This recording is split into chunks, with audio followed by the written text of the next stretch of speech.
Hello, friends, and welcome back to Malicious Compliance Stories. Sounds like there was some fiction in someone's resume. The guy in our first story is just a nightmare to work with. But before we begin, don't forget to subscribe to our channel if you're new here and turn on notifications so you don't miss a new video every single day. Here we go. Not my client, not my problem. So this is a two-parter. I'm a social worker who's been working with the homeless population for well over 2.5 years. For the most part, I interact with people who show me high levels of respect. The street goes both ways. About twice a month, I interact with someone who tries to use anger, fear, and manipulation to get their needs met. Their harsh tactics used to work with me, and I drop everything I was doing to attend to their rage-filled requests. We just hired this guy who does not do his job. He sits around on his phone, distracts everyone his whole shift. The first week or so, he shadowed the housing help desk, which is just a fancy word of saying open office hours for anyone in the shelter. The help desk is a MFing beast. You never know what you're going to walk into. Everyone dreads doing the desk. So the other day, I had a client who was needing EMS. I asked him to help me, and he said, "Not my client, not my problem." Then started mindlessly scrolling through Facebook. At first, people respected him because of his credentials. Now everyone in the department sees right through him now. My boss is starting to throw responsibility at him. He usually responds with, "I'm not ready." And my boss responds with something passive-aggressively empowering, "I believe in you. You have XYZ experience." So you may be wondering where these two things intersect. Today I was looking for someone on my caseload. I walked by the housing help desk to see if he was hanging around in line. This client stops me and starts taunting me. "I see you're helping other people and you won't even look at me? You treat me like I'm a bum, not a homeless person? F you! You aren't doing anything right now. You're just walking around. I need your help. Come on." I respond with strong boundaries and refer him to my coworker. "I don't want to break the process. You're in line for the housing help desk. He will help you when it's your turn. After all, it wouldn't be fair to skip the other guy in line. He'll meet with you soon." Point at coworker through the glass. He shakes his head and gives me the "no, don't do this to me" look. Cue epic power struggle between the client and I. I keep referring him to the other worker. By this time, the other guy in line has had enough of the yelling and screaming and leaves. About 5 minutes pass and I'm not budging. It just escalates this client even further. The client my coworker is meeting with leaves and the seat for the next client opens. I look through the glass and my coworker is frantically looking up and down, pretending to be busy, going through the file cabinet that nobody uses, pushing buttons on the copier like he's faxing something, opening stacks of paper and enters it into the paper tray. The client is getting so upset. "F you, dude, help me now. What the F is that guy doing? Have him help me. This shouldn't take that long."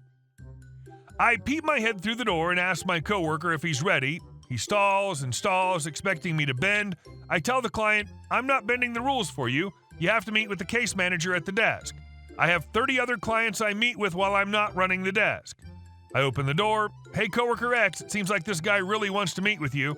I've got to email over something to our boss. Can you help him?" I look at him. "Not my client, not my problem."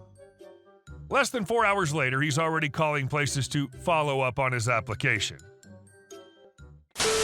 And our second story. I'm not going to risk my job because you want an obscene amount of cereal.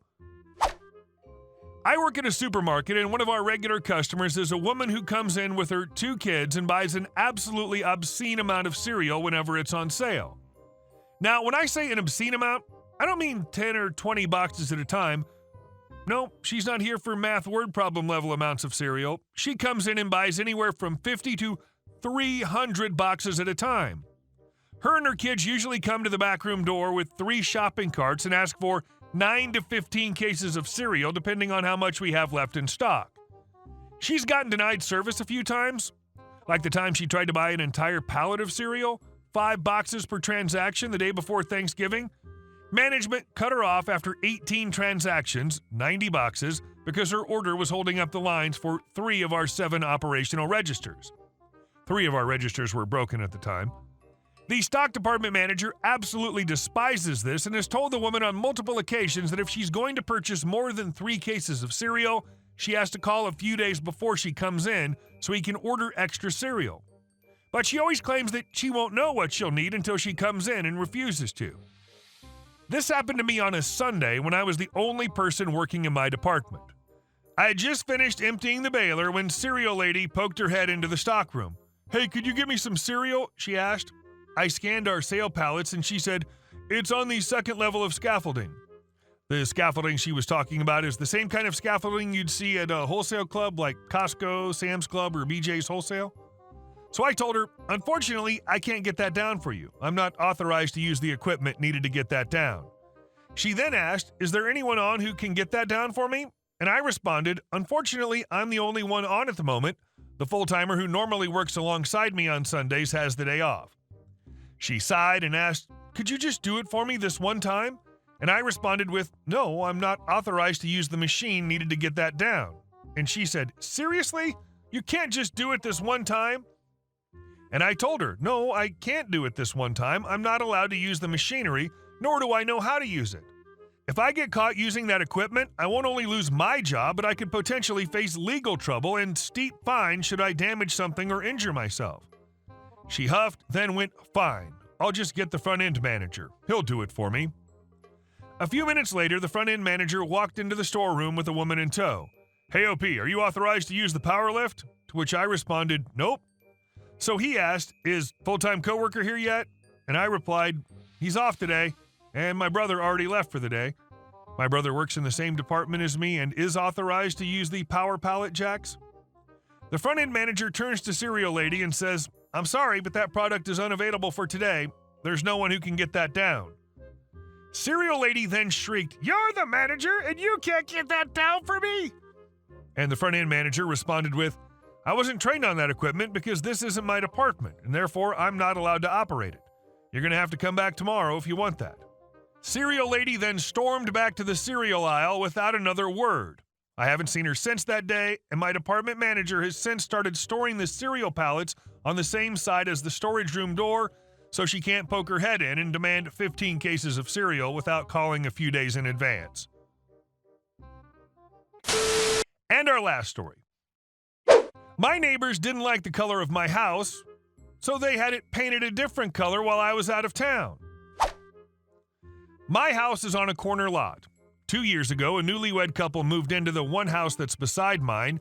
Right away, they started making weird comments about the color my house was painted, yellow, and soon switched to outright demanding that I painted a different color. My house was painted yellow when it was built. I like the color. There's no bylaw against it or anything. They've called the police on me about it as well as the city, both of whom told them to pound sand because I hadn't done anything wrong and there was nothing they could do. They also tried suing me in court. The suit was thrown out and they had to pay my legal fees and getting our other neighbors together to form a homeowners association in the hopes eventually I could be forced to paint my house a different color. Our other neighbors also told them to pound sand, and they have basically alienated themselves from everyone else in the neighborhood at this point. I recently had to go out of town for something. I was gone for 2 weeks.